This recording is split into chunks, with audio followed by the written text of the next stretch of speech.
Well, I want to share with you this morning a message that will really help you.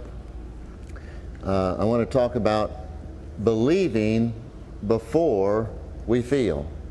That so many people miss great blessings from God because of the fact that they want to feel it first before they believe it.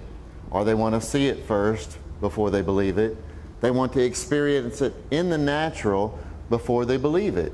And that's probably how the state of Missouri got our little cliche that the show me state, you know.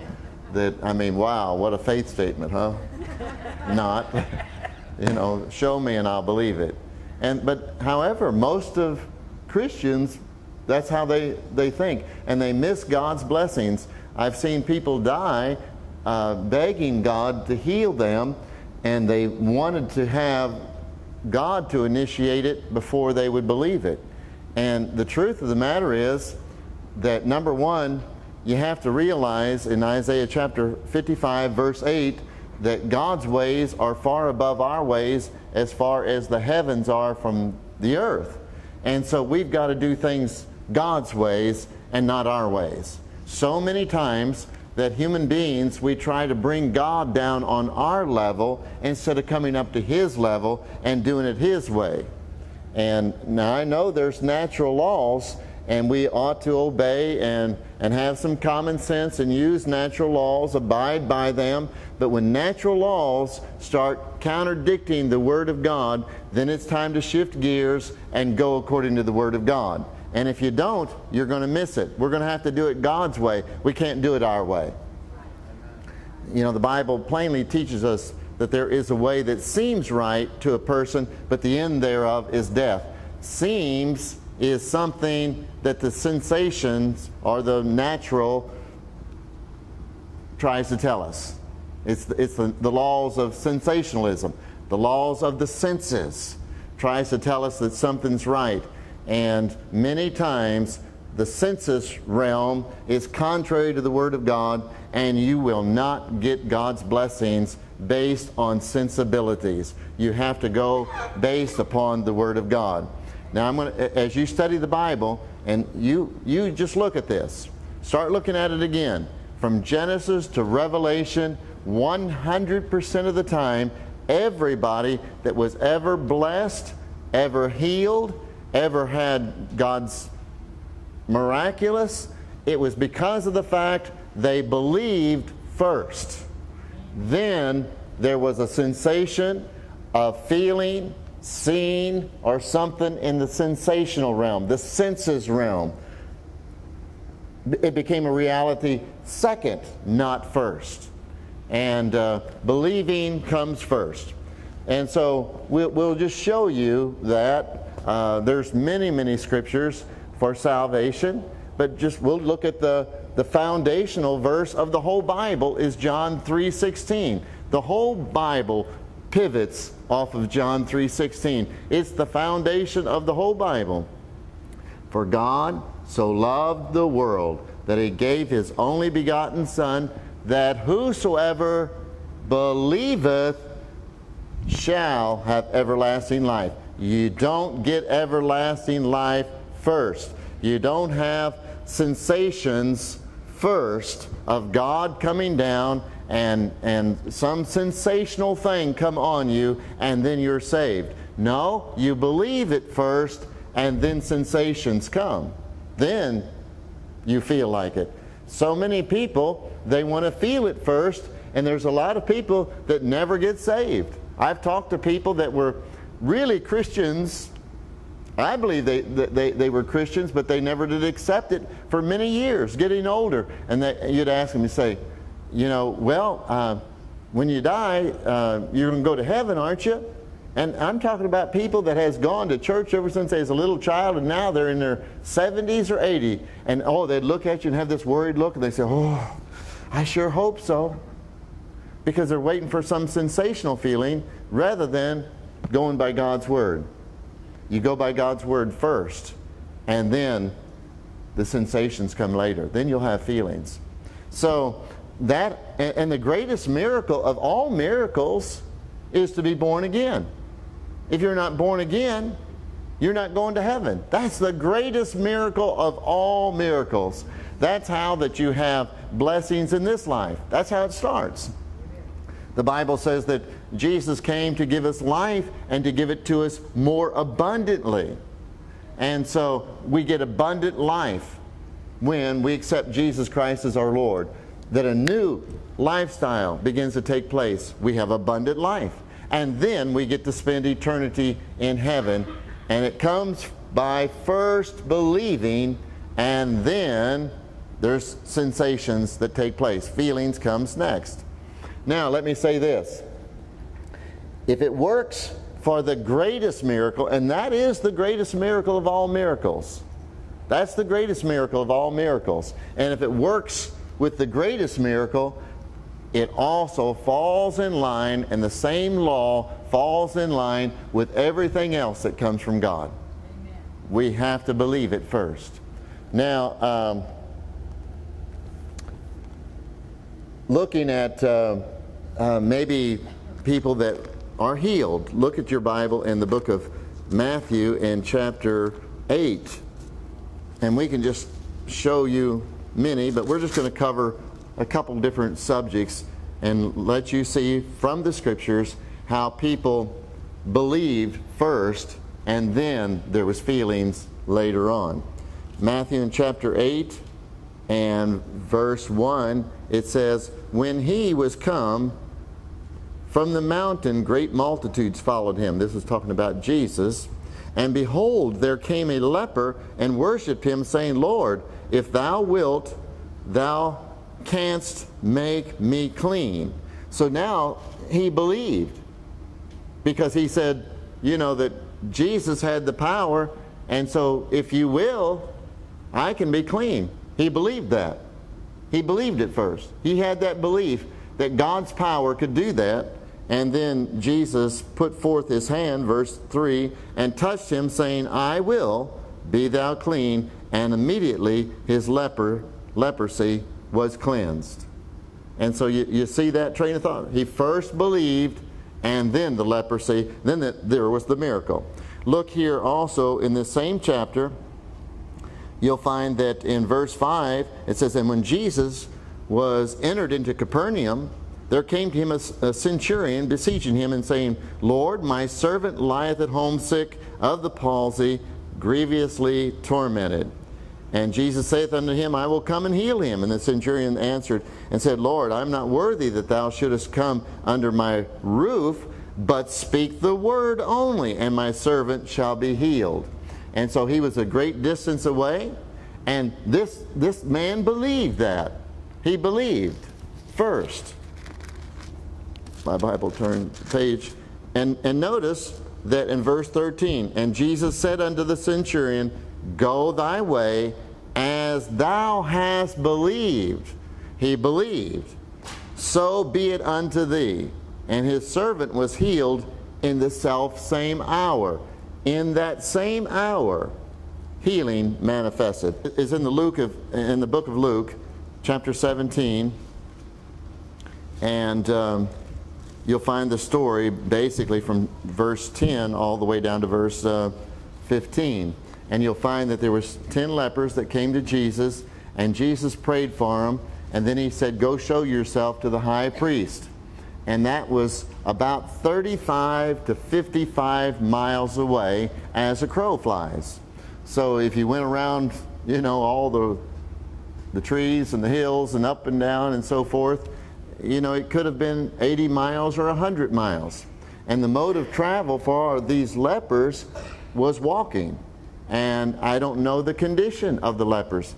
That many times lepers would lose a whole foot or both feet. So I don't know. Their mode of travel could have been crawling. But anyway, they had leprosy, and so they didn't have the normal strength of a normal person. They didn't have the ability of a normal person to walk, at least 55 miles away. How long does it take to walk 55 miles? And and then they had to show themselves to the high priest. How long it took to get an appointment to do that? That could have been a week. You know, could have been a month. I don't know. But then the Bible says they came back. One came back and showed himself, and Jesus says, where were the 10? Were there not 10 healed? All of them were healed. The Bible says they were healed as they went. As they went.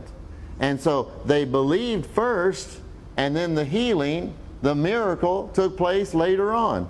And this is probably one of the most extreme cases. It could have been a long time. We don't know. You know, it could have been a week. It could have been a month. It could have been 2 months. I don't know. But they were healed as they went, but they believed first. And that's what we've got to do, is we've got to follow the same Bible pattern. Now, so we see healing and miracles taking place that way. Now I want to deal with other blessings, because there's other things in life that we need or desire. And Mark 11:24, it says, Jesus said this, whatsoever things you desire when you pray, believe that you receive, and then you'll have. And so the having doesn't come first. The believing comes first. Believe, and then you shall receive. This is God's plan. This is God's laws. This is God's ways. This is how God has set things up. And everybody that I've ever seen get healed, receive a miracle, were blessed of God, it was the same pattern. 100%. They believed first, and then there was a feeling, or there was a sensation, or then there was a manifestation. And 100% of the time in the Bible, it's the same pattern. You believe first. Now, the reason why that sometimes it takes some people longer, I'm going to tell you exactly the reason, is they start believing, and because they don't see a manifestation right as soon as they think they should, then they give up on their believing, and you have to start over. You have to start over. You know, it's sort of like this. God's Word is in reference to seeds. And we've talked about this many times. Jesus said, His words, Mark in chapter 4, that the Word of God is God's seeds. And so what happens if you go plant a garden and you put the seeds in there, and in 2 days you don't see a crop, and so you till the ground up again and plant some more seeds? Well, that first group of seeds will never come up if you keep plowing up the garden, right? Say, well, I didn't see a crop, but there's something alive in the unseen world under the ground. There's something alive. If you have a good potent seed, a good seed that has all the strength, it's alive. It's doing something. It's working. It's being germinated. It is growing. Just because of the fact that you don't see it is no sign that it isn't alive and it isn't growing. And it's the same way with God's seeds, that they have to be put on fertile soil. And the fertile soil in our heart is a heart that believes God. All things, Mark 9:23, all things are possible to those that believe. The possibility doesn't come first. The possible doesn't come first. The believing comes first. And so, like I said, many times, people, they plow up their spiritual garden because they don't see it when they think that it needs to be manifested. And so you just keep on believing. You just keep on believing and never turn off the switch of your belief. And the word belief in the Greek, co-equally, is having confidence. It's rendered confidence in other places. It's rendered trust. And so I'm trusting God's Word. I'm having confidence in God's Word that in His time there'll be a manifestation, but I believe I receive it now. You know, it's sort of like this, like I said, the seed. The seed is in my heart. And so it's going to be manifested at the proper time because of the fact that I am taking care of the seed. And as we know that all seeds have different times of germination and before there's a crop. And some seeds take longer, some come up pretty quick. They say that there is a particular tree in Florida that when the seed has been planted, that there is no manifestation whatsoever for like a year. It's like something like a year. But what you have to do is make sure the seed has been planted properly, and then you have to make sure that it has to be watered, like, you know, properly, and there has to be proper sunshine and proper fertilizer. And so someone that doesn't know the laws of that particular seed would think you're crazy, because your neighbors look and they say, look at that person. Every day they go out there and they water this ground. What, you know, and they've been doing this for 9 months. Every day they go out there and water it. Every day they go out there and they scratch away the weeds, and, you know, what's wrong with them? Is something wrong with that? But they say that the day that that seed breaks the crust of the earth, that it's something like 30 days, 30 to 60 days, it's at its full height. That it just really grows incredibly fast. And so there are different things there, you know, like I said, God's Word is seeds, and there's all sorts of seeds. There's seeds for healing, there's seeds for finances, there's seeds for joy, there's seeds for just good health, there are all sorts of seeds. There's seeds of holiness, and all sorts of seeds. And so different seeds mature at different time in different people's lives. And so what we do, it doesn't make any difference what anybody thinks, that we take care of the seed, and when the seed breaks that crust, then all the people are going to look back and say, I thought you was foolish, but now I see that, you know, you're blessed of God. And so that's what we've got to do. We've got to follow that same laws of God. In John chapter 11 and verse 40, Jesus made this statement.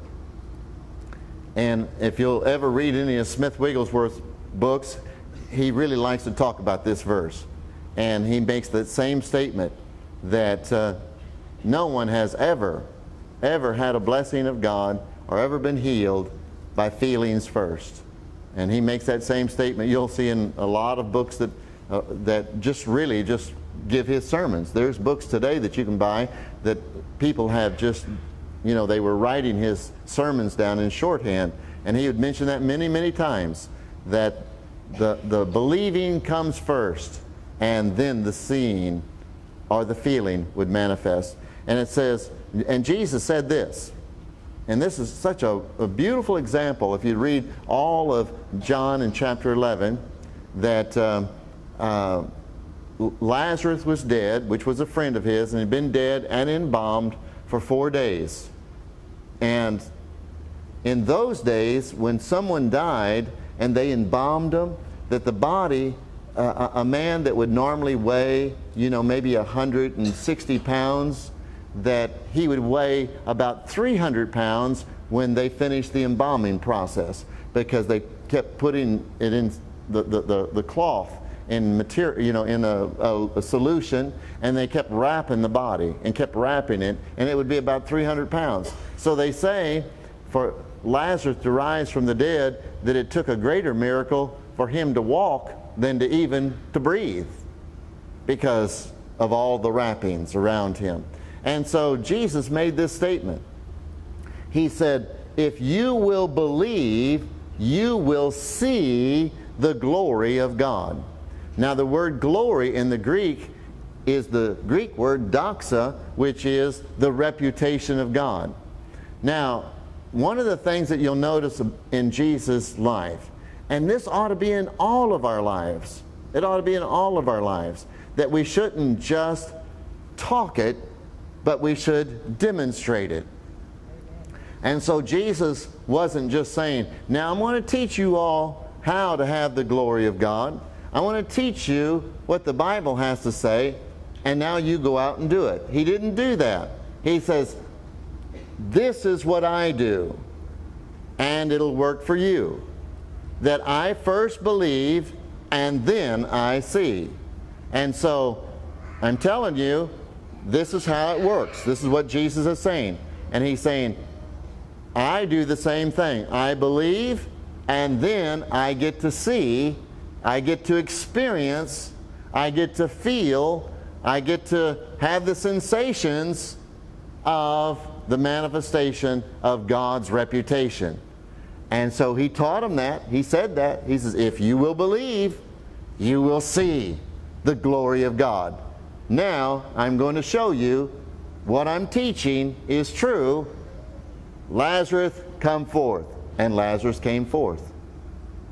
So, not only did he teach it, but he demonstrated the power of God.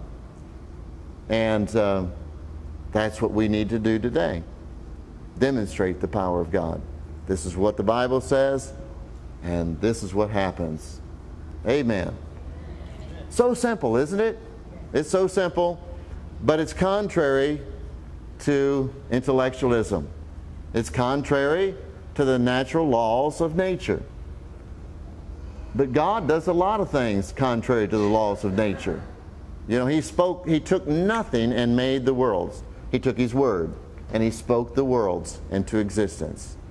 And so, like I said, you know, it's good, and we should go by the laws of nature and common sense until they contradict the Word of God, and then it's time to shift gears and go according to the Word of God. Amen. Amen.